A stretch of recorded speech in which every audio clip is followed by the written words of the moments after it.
Today I want to show you some Erodium reichardii or Alpine Swiss geranium. These are great for Hypertufa or rock gardens, and I did get some earlier in the summer and planted them out in some Hypertufa bowls. I don't know how you feel about watering your plants, but it's one of my most favorite things to do. Usually I try to do it in the morning because you don't want to have your plants all wet in the evening. That might create mildew and problems like that. But I just love to sit and water. I love the sound it makes, and it's just a fun thing to do. And you always feel like they are well watered and everything for the day. Sometimes I water them even though we're expecting some kind of rain.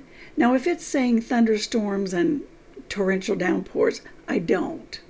But you can see the erodium there in that box on the iron planter. Those are the ones we're going to plant. Now, I did get these out on an outside wooden table, and I've got some soil poured into here. There's a lot of perlite mixed into this that will make the drainage go really, really well in these pots because they do want to be real well drained. They'll be well drained in Hypertufa also. But in hindsight, I feel maybe I should have used the vermiculite. The vermiculite is more of a spongy type material that holds water. So based on our hot summer, maybe I should have used the vermiculite instead.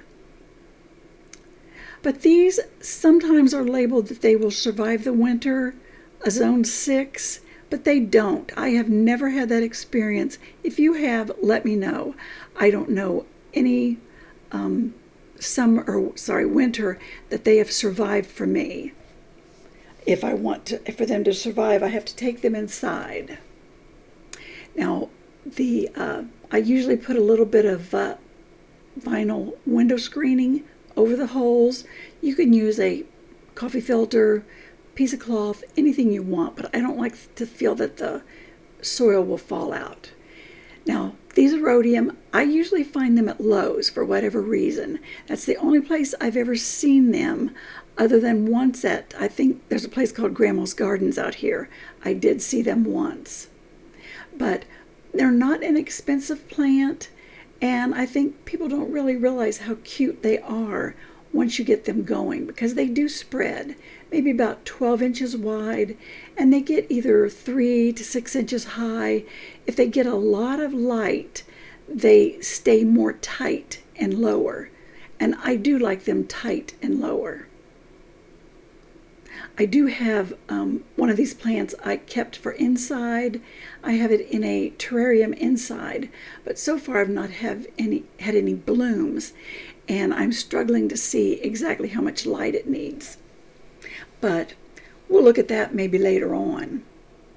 Now, I've got the 2 of the plants to put into this Hypertufa bowl, mixed well with perlite for good drainage.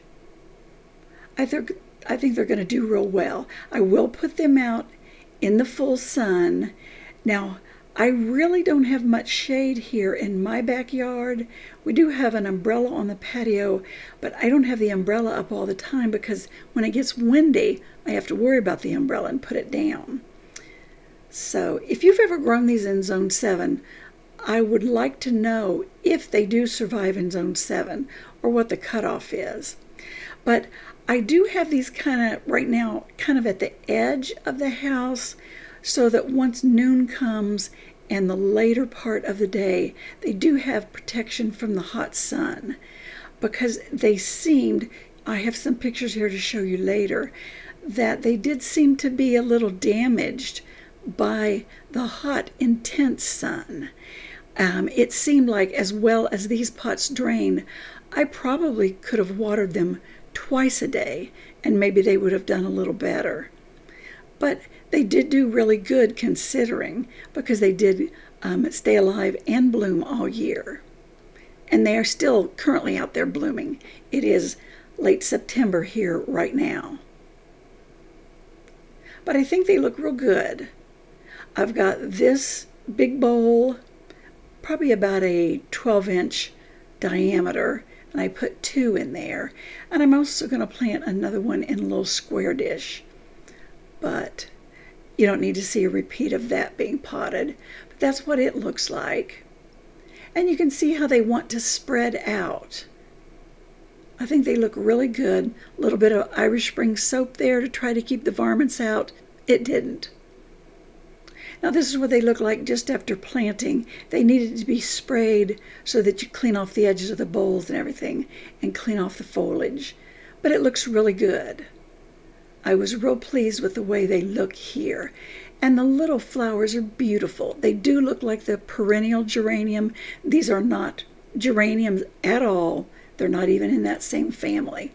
But they look so similar to a geranium. I think that's why they're called Alpine Geranium. But you can see how many little buds and blooms. They have the same looking little storkbill seed that hangs onto it. They're just a real pretty plant. A real intense shade of pink with a dark red or dark pink veining. And I think they're very attractive. Now these can be planted directly in the ground in a rock garden, and they would just scamper through the rocks and around things. I think they would look really good. Now you can see the stress that this one is under because there is so much heat and sun out here. The sun is keeping them tight, but then the stress is making them just look a little less than perfect, like I would like them to be. Now I did start trying to water them a little more often and keep them soaked. I think it might have helped if I'd put a drainage saucer under them so that they could kind of hold and maintain their moisture.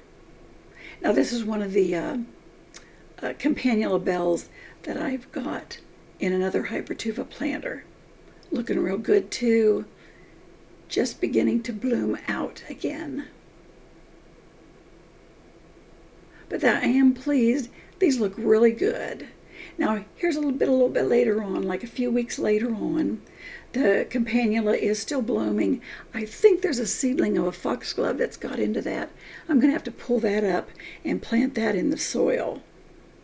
But it looks real good. There's where the squirrels have been digging in it, and I think they've destroyed part of the plant. There was a lot of dirt and soil underneath the bench where I have them sitting. It's really disappointing, but I've tried everything to keep the squirrels out of the planters, and they just stand there and dig. But thanks for watching, and I'll see you the next video.